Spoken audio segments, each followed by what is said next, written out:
Hello students, welcome back once again to our online platform of basic word. आज एक topic और हम पढ़ाएंगे आपको। मैंने इससे पहले वाले वीडियो में मैंने आपको लॉ ऑफ डोमिनेंस बहुत अच्छे से एक्सप्लेन किया था। आई होप आपको समझ में आया होगा।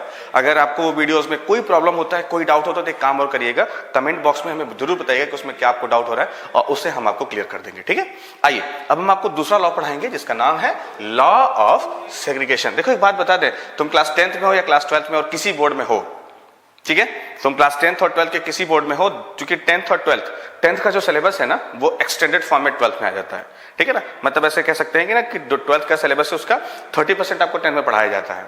तो हम वो सिलेबस आपको बता रहे हैं, यानी कि ये जो टॉपिक है अगर आप इसको पढ़ लेंगे तो अब अगर 10th में तो भी आपको बहुत फायदा करेगा और आप 12th में तो भी बहुत बेनिफिट करेगा, क्योंकि ये आपके बोर्ड एग्जाम में फ्रिक्वेंटली पूछा जाने वाला क्वेश्चन है भाई। तो ये शुरू करते हैं। ठीक है, चलिए पहला है लॉ ऑफ दूसरा था लॉ ऑफ सेग्रीगेशन। ठीक है, अब यहां पे एक काम करते हैं, जरा से क्रॉस पहले लिख लेते हैं ताकि आपको समझा पाए हम कि ये होता क्या है। ठीक है, चलो शुरू करते हैं। सबसे पहले हमारे पास ये था, हमने इससे पिछली बार जब मैंने क्रॉस किया था मैंने आपको बताया था हमारे पास एक पेरेंट है, इसका नाम जो टॉल था, पेरेंट था। पेरेंट का मतलब ये कि एक प्लांट था जो कि टॉल था, ठीक है, और एक प्लांट था जो कि हमारा डॉर्फ था।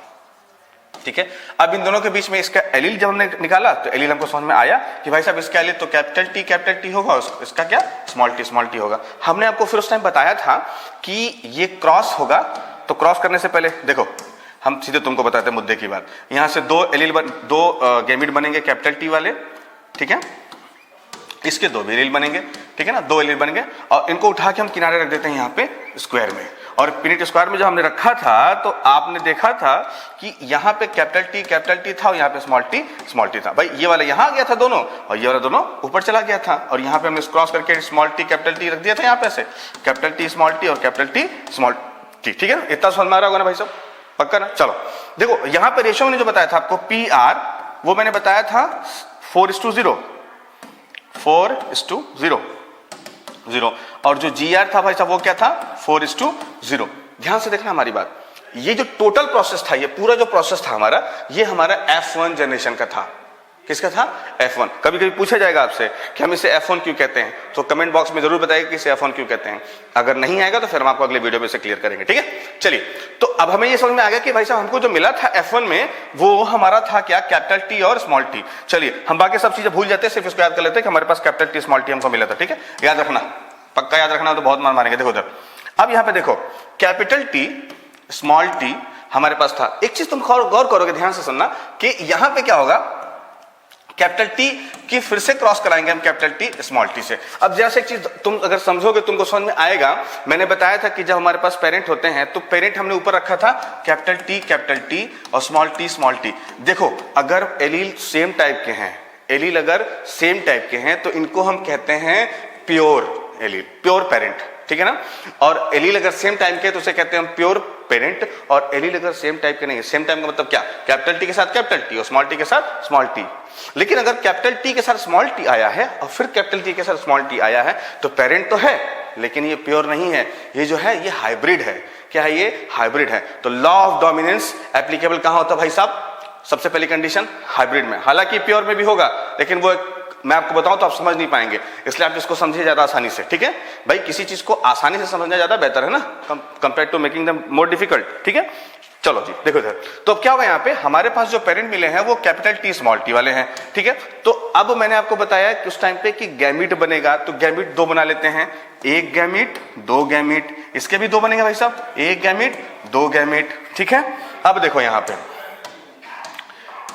पे क्या होगा, कैपिटल टी एक, रुक जा भाई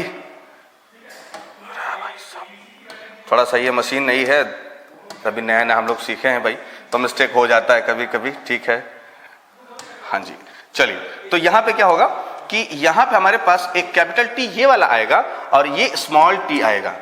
अगर तुम याद कर पाओ तो पहले मैंने बताया था बेटा कि कैपिटल टी दो बन रहे थे, यहाँ पे एक कैपिटल टी और एक स्मॉल टी। क्यों? क्योंकि भाई जो पेरेंट के पास एलील होगा वही तो आएगा, है ना भाई। तुम्हारे अम्मा पापा में देखो ध्यान से सुनो, अगर अम्मा पापा दोनों गोरे तो तुम कैसे काले पैदा होगे, है कि नहीं बात? तो बस वही बात है यहाँ पे। तो यहाँ पे भी देखो, यहाँ पे कैपिटल टी ये वाला और स्मॉल टी ये वाला, अब दोनों आ गए। अब एक बात यहाँ पे है हम उठा के सबसे पहले पीनेट स्क्वायर बनाएंगे। तो मैंने आपको पहले वाले क्रॉस में बताया था लॉ ऑफ डोमिनेंस में कि बेटा ऊपर की तरफ कैपिटल रखते हैं और साइड की तरफ स्मॉल वाले रखते हैं। यहां पे एक अलग केस है। यहां पे तुम अगर गौर से कंपेयर करोगे तो देखोगे कि ये पहला पेरेंट है और दूसरा पेरेंट है, इसमें डोमिनेंट रेशियो दोनों हैं, इसमें भी डोमिनेंट रेशियो दोनों हैं। ठीक है, अब ये तो कतई मत करना कि उठा के टी यहां रख देना और स्मॉल टी रख देना, एकदम बहुत ही गड़बड़ हो जाएगा सारा हिसाब किताब। इसलिए करना क्या है जो तुमको, वो मैं तुमको बता रहा हूं। देखो ध्यान से, यहां पे क्या होगा, इस वाले पेरेंट को उठाएंगे कैपिटल टी और क्या है भाई स्मॉल टी, तो कैपिटल टी यहां पे स्मॉल टी यहां पे, फिर उसको उठाएंगे कैपिटल टी और स्मॉल टी, रख दे दोनों ऐसे रखेंगे इसको। ठीक है ना, ये वाला यहां और ये वाला यहां, ये वाला यहां और दूसरा वाला वहां। ठीक है, अब इसको मिलाइए, तो कैपिटल टी के साथ स्मॉल टी, फिर कैपिटल टी के साथ स्मॉल टी। ठीक है, सॉरी यहां पे एक चीज गड़बड़ आ गया, देखो यही कहते हैं। अच्छा कोई बात नहीं, देखो ये सब मशीनें हैं, हम क्या बताएं तुमसे। देखो कैपिटल टी के साथ कैपिटल टी आएगा, यहां पे कैपिटल टी के साथ स्मॉल टी आएगा, स्मॉल टी आएगा, कैपिटल टी के साथ देखो capital T small T, capital T के साथ स्मॉल टी आएगा, और यहां पे स्मॉल टी यानी कि स्मॉल टी और स्मॉल टी आएगा। अब मेरी बात ध्यान से सुनना, यहां पे लॉ ऑफ डोमिनेंस भी अप्लाई कर सकते हैं, है ना। अब तुम मेरी बात ध्यान से सुनना, हम रेशियो पहले निकालते हैं पहले, तब उसके बाद बताएंगे कि कहां लॉ ऑफ सेग्रीगेशन यूज किया गया है। ठीक है, अब एक बात बताओ, हम इसका पी आर स्टैंड फॉर बताओ भाई, पी आर क्या मतलब क्या होता है, फिनोटाइपिक रेशियो। ठीक, चलो तो देखो बताओ मेरी बात, यहां पे 4 बच्चे पैदा हुए या 4 ऑफस्प्रिंग पैदा हुए और 4 में से टॉल कितने हैं, तो बेसिक सी बात समझने के लिए कि जहां पे कैपिटल टी होगा वो टॉल होगा और जहां पे नहीं होगा वो डॉर्फ होगा। तो यहां पे भी कैपिटल टी मतलब टॉल, ठीक है, यहां पे भी कैपिटल टी मतलब टॉल, यहां पे भी कैपिटल टी मतलब टॉल, लेकिन यहां पे कैपिटल टी नहीं है तो मैं इसको अलग कलर से ले देता ताकि तुमको दूर से फोकस मारे। इसका नाम ये क्या होगा हमारा, डॉर्फ। ये तो मशीन बड़ा गड़बड़ है, डॉर्फ। ठीक है ना, तो आप देखेंगे कि टॉल कितने हुए थे भाई साहब, 3, और डॉर्फ कितने हुए थे, 1, यानी कि 3 टॉल और 1 डॉर्फ। आपकी बुक में यही रेशियो लिखा हुआ है, 4:0 आपकी बुक में लिखा नहीं है एनसीईआरटी में, ध्यान दीजिएगा इस बात को। और किसी बुक की बात कर रहा हूं, और अक्सर एग्जाम में पूछा जाता है कि what is the ratio, PR ratio and GR ratio for F1, तो बेटा F1 में 4:0 आता है और F2 में PR 3:1 आएगा। ठीक है ना, लेकिन जीआर की बात कर लेते हैं, आओ चलो जीआर। तो जीआर की जब बात करेंगे हम ध्यान से, जीआर की जब हम बात करेंगे तो यहां पे तुम ध्यान से गौर से, बहुत गौर से देखोगे, तुमको समझ में आ जाएगा। मैं जीआर लिखने जा रहा हूं, देखो यहां पे एक बात बताओ, कैपिटल टी यहां पे कितनी बार है, एक दफा है ना, है ना, यहां पे तो है नहीं फिर कहीं, तो हमने लिख दिया 1। ठीक है, फिर रेशियो लगा दिया S2। अब बताओ दूसरा क्या है, small capital T small T, ये कितनी बार यहाँ पे, 1 2, capital T small T 1, capital T small T 1, यहाँ नहीं है, यहाँ भी नहीं है, मतलब कितने भाई साहब 2, तो हमने दिया यहाँ पे कितना 2। अब एक बात बताओ, ये भी चला गया, ये भी चला गया, ये भी चला गया, बचा यही ना 1, तो इसको लिख दो फिर सीधे 1 उठा के, हो गया ना। तो आप क्या देखोगे कि पी आर जो हमारा आया, जो हमारा पी आर आया वो हमारा 3:1 आया, और जी आर जो हमारा वो 1:2:1। एक चीज और ध्यान देना, एक चीज और ध्यान देना, देखो जितना बॉक्स है, कितना बॉक्स है, 1 2 3 4 बॉक्सेस है ना, अगर इसको जोड़ने पे अगर 4 आ रहा है, इसका मतलब आपका क्रॉस सही है। ये बताया नहीं गया किसी बुक में, लेकिन बता रहा हूं, अगर इसको जोड़ने पे अगर 4 आ रहा है, अगर इसको जोड़ने पे 4 आ रहा है तो इसका मतलब करेक्ट है, इसको जोड़ने पे 4 आ रहा है तो मतलब करेक्ट है, और अगर जोड़ने पे 4 से कम आ रहा है या 4 से ज्यादा आ रहा है तो करेक्ट नहीं है, गड़बड़ है कुछ। ठीक है, जोड़ो भाई, 3 और 1 कितना हो गया, 4, करेक्ट है। भाई बताओ भाई, 1:2:1 कितना है, 4 हो गया, करेक्ट है। तो अब देखो ध्यान से हमारी बात, लॉ ऑफ सेग्रीगेशन कहां अप्लाई हुआ था, देखना यहां पे एक साथ अलग अलग एलील प्रेजेंट है ना भाई, है ना, लेकिन जब गैमीट हुआ, गैमीटोजेनेसिस, जब गैमीटोजेनेसिस हुआ तो लॉ ऑफ सेग्रीगेशन ये कहता है कि इन एनी हेटेरोजाइगस कॉम्बिनेशन और होमोजाइगस कॉम्बिनेशन, अगर 2 एलील एक साथ प्रेजेंट हैं तो जब वो गैमीट बनाएंगे तो दोनों के दोनों एलील गैमीट बनने के बाद सेपरेट हो जाएंगे।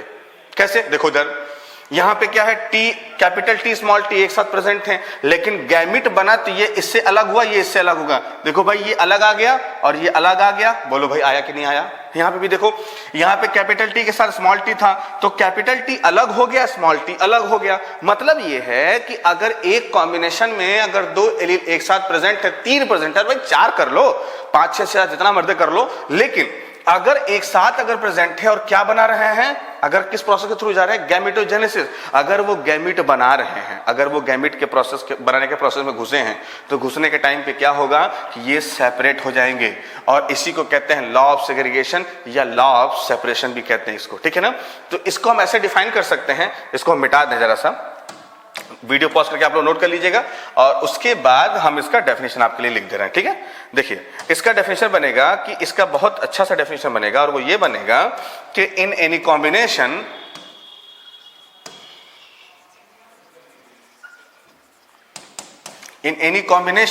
इफ टू एलील्स, एक काम करो, एक चीज और लिख लो पहले, if two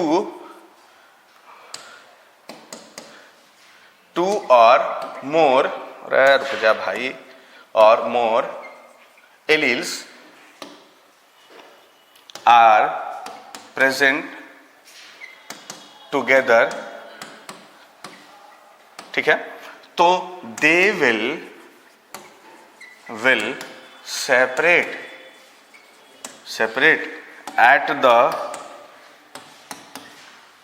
at the time of gamete formation। समझ गए भाई साहब, यही डेफिनेशन बनेगा, यह डेफिनेशन लिखो, और जो मैंने तुमको पढ़ाया है वो क्रॉस लिख दो, टीचर का बाप नंबर देगा, ठीक है। ऐसा होता नहीं है, बट मान लेना इस बात को, भाई सही लिखोगे तो नंबर मिलेगा ना, ठीक है। तो ये था, आई होप आपको ये चीज समझ में आई होगी, ये टॉपिक समझ में आया होगा। अगली बार मैं जब आपको पढ़ाऊंगा नेक्स्ट वीडियो में, तो मैं आपको लॉ ऑफ इंडिपेंडेंट असॉर्टमेंट पढ़ाऊंगा, जिसको मैं आपको एक्सप्लेन करूंगा एक डाइहाइब्रिड क्रॉस की मदद से। तब तक के लिए एक इंपॉर्टेंट चीज, चैनल सब्सक्राइब कर लीजिए, और कमेंट में हमें बताइएगा कि आपको कैसा लगा। कोई डाउट होगा तो भी आप कमेंट में बताइए, हम उसको सॉल्व करेंगे, ठीक है ना। और अपने दोस्तों के साथ शेयर कर दीजिए, ताकि इसका बेनिफिट आपके सिवा उनको भी मिलता रहे। Thank you so much.